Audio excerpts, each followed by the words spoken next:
Assalomu alaykum değerli izleyiciler. Selamun alaykum. Nasılsınız? Assalomu alaykum qadrli tomoshabinlar. Bugun sizlar bilan nimani ko'rib chiqamiz? Sayılar, raqamlar mavzusini ko'rib chiqamiz. Demak, darsimizga tayyor bo'lsangiz, darsimizni boshlaymiz. Sizlar bilan Yeni İstanbul öğrenciler için Türkçe ders kitobidan darslarni olib borayotgandik. Bugun 5-darsimiz. Demak, biz 2-unitga keldik. İkinci ünit sayılar mavzusiga keldik.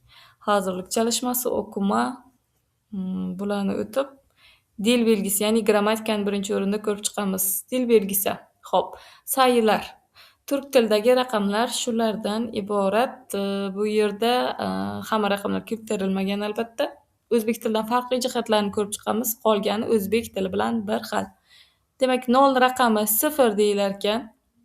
1, 2, 3, 4, 5, 6, 7. Talaffuzga e'tibor qaratamiz. Qarang, 6. 6 emas, 6. Chunki oxirida qalin unli kelyapti.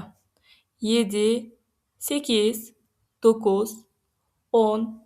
Xuddi shu shaklda o'zingiz o'qib, shug'ullanib ko'rasizlar. Videoni pauza qilgan holatda pastga tushamiz. O'zbek tilidan farqli jihatlarni ko'rib chiqamiz dedik chunki. Xo'p. Turk tilida o'zbek tili kabi biror raqam aytmoqchi bo'lsangiz, 125 masalan, mana shunday tarzda aytamiz yoki 110. Turk tilida lekin bu tarzda aytilmaydi, ya'ni 100 emas, 110. 120. 120 emas, 120. 120. 130. Shu tarzda. Boshqa raqamlarda 200, 300 demoqchi bo'lganda raqam aytiladi. Faqat 100 demoqchi bo'lganingizda 100 deb aytilmaydi. 1000 raqami mana 1000, 9000. Xo'p, o'zbek tilida 1 million, turk tilida 1 million yoki 1 milyar. 1 milyard emas, 1 milyar. Sayılar, raqamlarimiz shulardan iborat. Sayılar aynan tarjima qiladigan bo'lsak, sonlar. Numaralar esa raqamlarga o'zbek tiliga to'g'ri keladi shunday. Mashqlarni ko'rib chiqamiz. Hozir birinchi o'rinda grammatikani tugatib olamiz. Kaçıncı, nechanchi degani. Ya'ni tartib raqamlari qanday aytilar ekan? Birinchi o'rinda raqamlar sayı, raqam yoki ism. Ism o'zbek tilidagi ot so'z turkumiga to'g'ri keladi. Unga inchi qo'shimchasi qo'shilar ekan. O'zbek tilida faqat birinchi, ikkinchi hammasiga inchi deb qo'shiladigan bo'lsa, turk tilida bu biroz farq qiladi. Ya'ni 4 xil holatda qo'shiladi.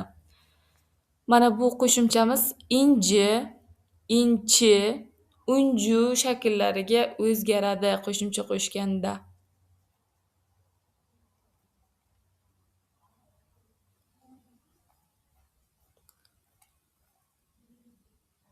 Xo'p. Sizga shuni qanday yozilishini ko'rsatib berishim kerak.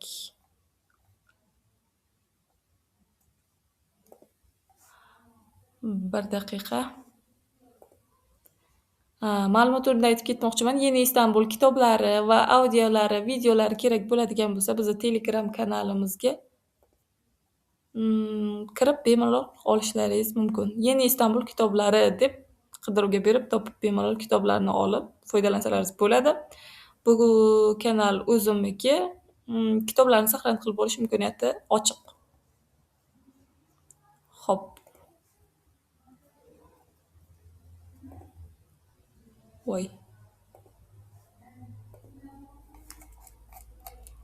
Raqamlarni qanday yozilishini ko'rsatmoqchi edim.